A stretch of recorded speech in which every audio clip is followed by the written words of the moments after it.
Welcome back. It's the Kovacs Report. It's Wednesday, so you know what that means. That's right. It's time to kick off these reviews, and we're going to take a look at X-Men of Apocalypse by Jeph Loeb and Simone Di Meo, number one of this little mini-series, which continues after the Alpha one-shots. It's the X-Men of the Apocalypse Alpha. So what's it all about? Well, we're going to find out, because I'm going to go through it page by page, which means there will be spoilers. Like the video if you can, and please, please, please do subscribe. I'd really, really appreciate it. So this continues directly after the Age of Apocalypse storyline from 20 years ago. Jeph Loeb, they're kind of doing a sort of anniversary story here. Now, just to put everything in context, because this book was bloody confusing if you don't remember the Age of Apocalypse, which I really didn't. I mean, it is, what, 20 years ago. So it spends a lot of time explaining things for things to make sense, or to try and ground it in the direction that Jeph Loeb wants it to go. Now, it does continue after X-Men Apocalypse, but it predates one of the after-event one-shots, which came out after the Age of Apocalypse, X-Men Prime #1, I think it's called, which means Gambit is still in a coma after his kiss with Rogue. Wolverine still has bone claws, and he's wandering the mansion grounds because he doesn't want to live in the big house because, he's worried he might hurt somebody. So he's gone a little bit more feral out there. And a few other things, like Nate Gray, for example, who is one of the Age of Apocalypse timeline mutants. He got shunted at the end of Age of Apocalypse into the 616 universe and became kind of one of the most powerful mutants. So he's there. So the Age of Apocalypse guys believe that he's long lost to the time stream. Nate doesn't know where everyone else is, probably longs to get back to his timeline, but that kind of sets the tone. So this makes any sense. Now, let's get to what this is all about. I'm going to jump ahead, then jump back. We're going to do this sort of previously on part, so it makes sense. And what is this all about? Well, in an alternate timeline, the untimely death of Charles Xavier allowed the immortal mutant Apocalypse to conquer Earth, kicking off the Age of Apocalypse. Now, for 10 years, the X-Men waged war against Apocalypse and won. But even after the Age of Apocalypse ended, the timeline never reverted to normal. Now, using a chronometer created by Forge, combined with Blink's teleporting abilities, the X-Men of the Apocalypse are attempting to make what's wrong right by jumping through time. So they want to come back to the present time, or rather the present time after the Age of Apocalypse, to get whatever they need to bring their timeline back to where they believe it should be. And that is what this book, this story is supposed to be about. So we kick off. We've got Creed here and a bunch of other mutants from the Age of Apocalypse, and they've managed to get themselves to the mansion, in the Age of Xavier timeline, which is the 616 timeline. So they see Nate here, and of course they're like, wow, there's one of our old friends. There's Nate. We thought we'd lost you to the time stream. So what would they normally do? Of course, wouldn't it be time to talk and go, oh my God, thank God you're alive. Thank God we found you. Listen, we're here because of XYZ. Can you help us? No. No. That's not what you do. What you do is you send Wild Child out to sick him. And that's what happens. So he growls and jumps up toward Nate. Now, Nate tries to reason with him by using his telepathic ability, like he is one of the most powerful telepaths in the Marvel Universe. But he can't get through to him. He's not listening. Now, Blink pulls Creed up and they say, look, what are you doing? Call him back. But Creed says, listen, can't, Clarice. Once Child goes berserker, there's no stopping him. So just to sort of catch up on who's here, we got Gambit, Forge, Sabretooth, Wildchild, Blink, Morph, and of course, Nate Gray, X-Man. Now that fight continues, and X-Man, he's had enough. So he sort of throws out this sort of, I guess it's a psychic chain, or it's a chain of some kind, which sends him flying into the air, into the path of an aeroplane, of course. Now Blink says, right, we got to do something about this. So she blinks up there. She grabs him, blinks back, and Sabretooth catches them in his huge arms. Now, Gambit, he joins the fray. Now, he's got his old Magneto's helmet on here, and he throws out his sort of charged up cards at Nate, and Nate just goes, these are nothing. Boom, boom, boom, boom, boom.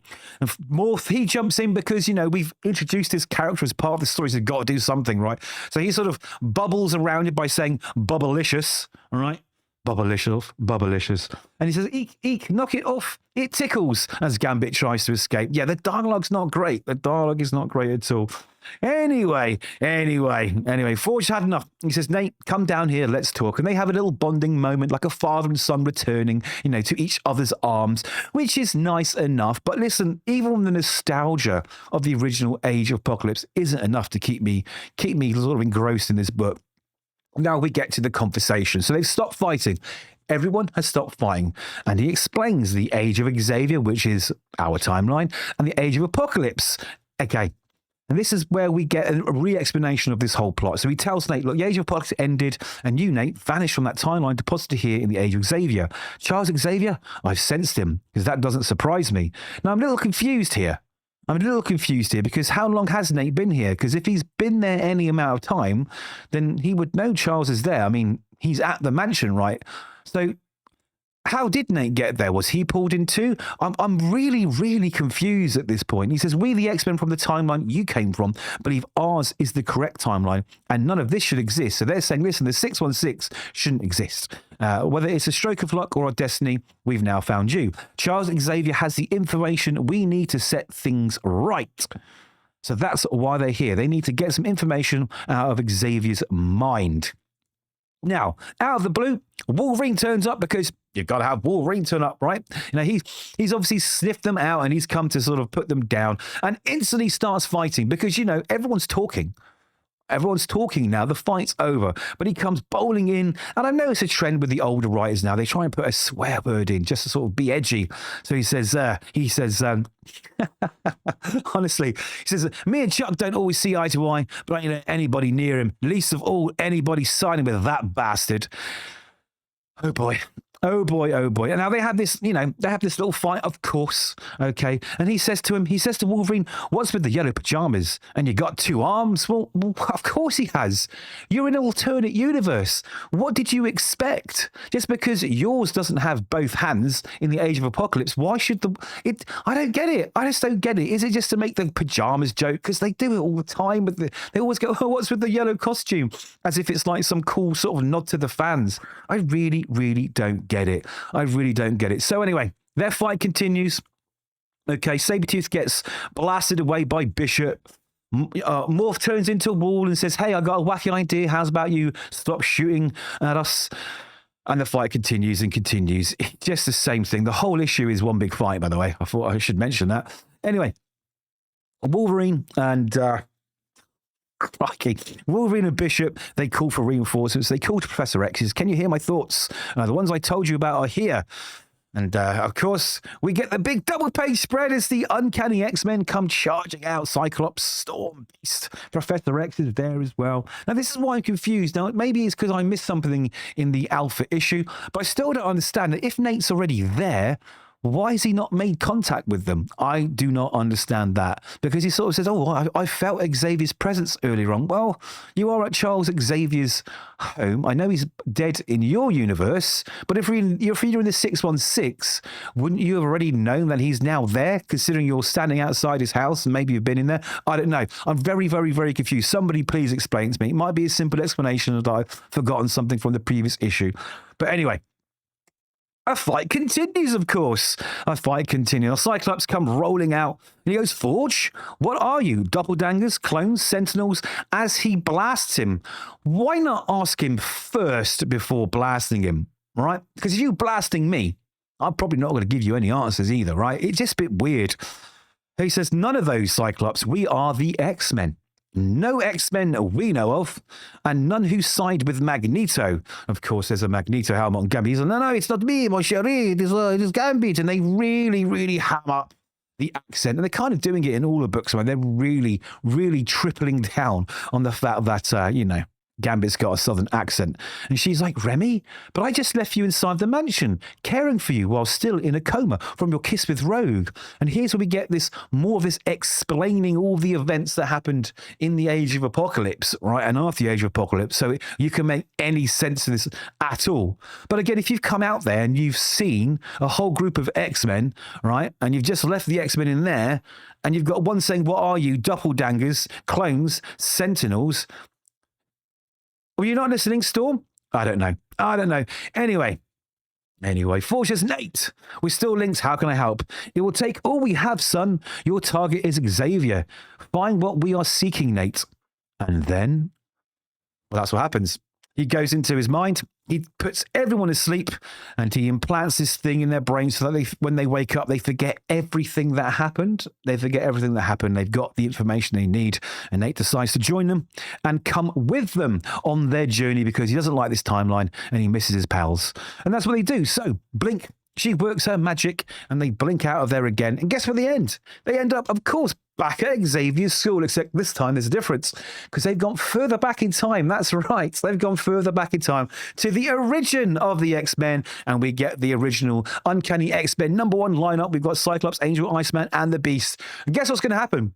They're probably going to fight again, of course, and then blink out to probably another timeline, and then it will all get sort of resolved. I don't know. This isn't doing it for me, folks. It really, really isn't. It's trying to pull those emotional, nostalgic triggers by, giving us the Uncanny X-Men from the first issue. Wow, that's amazing. And we're getting those characters from the Age of Apocalypse that we really enjoyed reading 20 years ago, and then mixing it up in another time travel story. Another time travel story. I mean, how many time travel stories have we had with the X-Men? Are there any other stories out there these writers can think about? I mean, it makes no sense to me. I mean, the poor timing of this as well.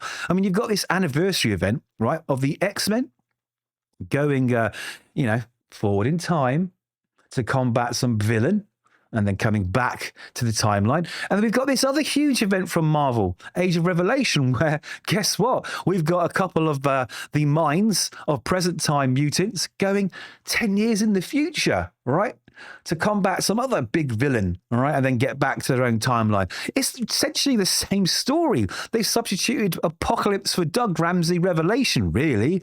It's just getting tiresome. Come on, Marvel. Are there any other X-Men stories that you've got in the vault? Because we need them. This isn't the sort of, a welcome return. It's the same thing as Hush. And this is the thing. Jeph Loeb is doing Hush 2, another book from, 20 years ago, which everybody loved and lauded as one of the greatest Batman stories. And it's falling flat. And I love Jeph Loeb. No disrespect to Jeph Loeb. He has done some incredible work. But this sort of victory lap for me feels like a complete failure. That's two huge, huge stories from the past we're revisiting. And we're left wondering why. Why are we going back to it? And if we are going back to it, why like this? It is very, very, very confusing. I have no idea what's going on.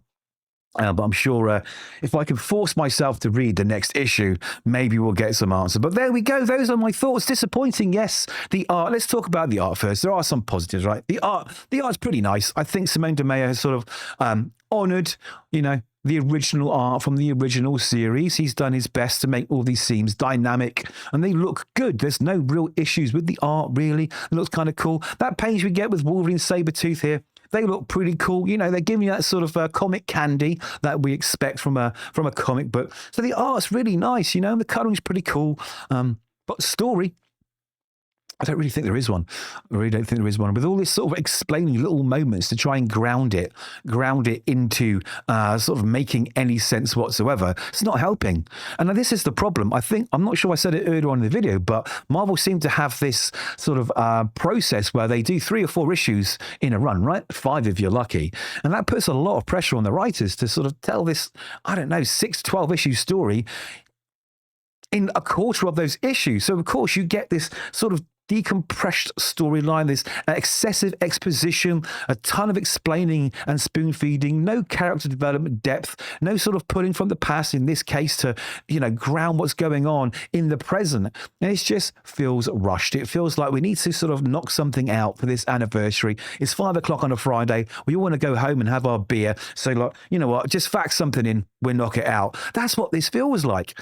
It's not good. It's not good at all. Anyway, those are my thoughts.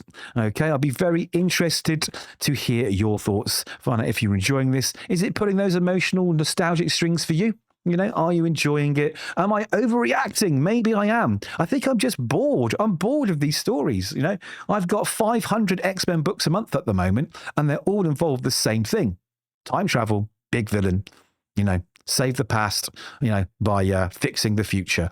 I don't know. Not for me. I'm outie, as they would say. So let me know your thoughts. Like the video if you can. And please, please do hit subscribe. I'd really appreciate it. And hopefully we'll see you in the next one.